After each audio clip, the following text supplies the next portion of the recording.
ईश्वर की इच्छा नहीं, मिथ्या दोष लगा, ये झूठी बात है। आप दृढ़ निश्चय नहीं कर रहे, आप नाम जप करके बल एकत्रित नहीं कर रहे, तो गंदी बातें बनी रहेंगी। गंदी बातें हटाने के लिए भजन करना पड़ेगा। खूब नाम जप करो ईमानदारी से, शतोगुणी भोजन करो भगवान को अर्पित करके, शास्त्रों का श्रवण, संतों की वाणी का श्रवण, अभी सब ठीक हो जाए। नाम जप नहीं करोगे तो जानकारी हो जाएगी सुनने पढ़ने से, लेकिन प्रयोग नहीं होगा। प्रयोग तो होगा नाम जप से। प्रयोग की सामर्थ्य, ज्ञान तो सबको है, लेकिन ज्ञान का प्रयोग वही कर सकता है जिसमें भजन बल है, अध्यात्म बल। अगर भजन बल नहीं है तो केवल जानकारी है, ये करना चाहिए, ये नहीं करना चाहिए, तुम्हारे दिमाग में रहेगा, अवसर पर तुम उसका प्रयोग नहीं कर सकते। नहीं करना चाहिए, जबरदस्ती करा लेगा मन। जब विषय विकार से युक्त होगा, उसको बचाना है तो नाम जप करना होगा। हमारा हर उत्तर नाम जप होता है, क्योंकि बिना बल के परमार्थ में चला नहीं जाता। श्री हरिवंश नाम बल लहो, अपने मन भाई सब कहो, रहो शरण हरिवंश की। प्रभु की शरण में उनका नाम जप, तो बड़े बड़े व्यभिचारी, चोर, हिंसकों को ब्रह्म ऋषि बना दिया, नाम ने बना दिया ना। तो हमारी कमजोरी है जो हम नाम जप का बल एकत्रित नहीं कर पा रहे। तभी हम जानते हैं कि ये हमें नहीं करना चाहिए, पर ऐसा लगता है कोई बलात् हमसे करा लेता ना चाहते हुए, ऐसा लगता है ना।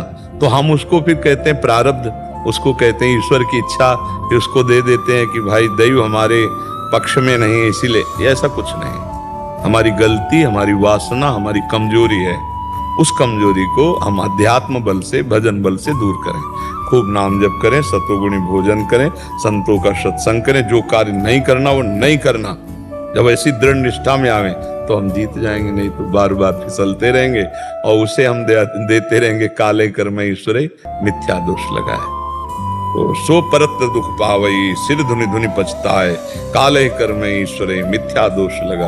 वो बाद में पछताएगा, दुख भोगेगा और दोष लगाएगा कि वो भगवान की इच्छा नहीं कि हम भजन करें, समय अनुकूल नहीं है। समय तो काल, कर्म, ईश्वर, दैव, प्रारब्ध, ये सब तब तक जब तक हम भजन नहीं कर रहे। जब भजन करेंगे तो सब अनुकूल हो जाएगा। भजन ही सार बात है, इसलिए खूब नाम जप करो।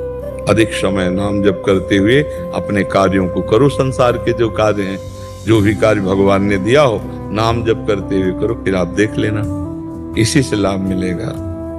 ये सब बाहरी आडंबर, बाहरी नाटकबाजी से सच्चिदानंद आनंद कंद भगवान को नहीं छला जा सकता।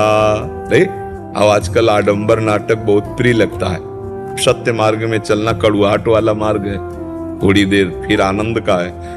यदि तग्नि विस्मी परिणामे अमृतोपमम, जिसकी शुरुआत विष जैसी लगे उसका परिणाम अमृतमय होगा, ये भगवत मार्ग है।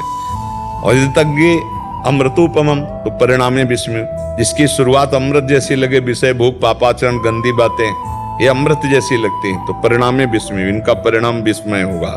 इसलिए सावधान रहो, जो नहीं करना वो नहीं करना। पूरा चराचर जगत हमारी पावन दृष्टि। ऐसे ही जो हमारे लिए भोजन है वही भोजन है, वो कह नहीं निषेध। जो हमारे लिए कर्तव्य वही कर्म है, अर्थात निषेध। अभी अभी सब ठीक हो जाए। हम लोग क्या होता है कि बहुत ढिलमिल होते हैं, बहुत ढिलाई रखते हैं। इतना तो चल सकता है, इतना तो चल, तो फिर जहां थोड़ा हम अपने दुश्मन को हाथ पकड़ा है तो पूरा घर वो खकोल डालेगा। ऐसे हम थोड़ा सा चांस दे देते हैं मन को भोगों की तरफ, तो पूरे हृदय को गंदा कर देता है। फिर लगता है कि यार मैं तो नहीं चाहता था, ऐसा कैसे हो गया। तो लगता है कोई करवाता है, फिर उस कोई को हम दे देते हैं कि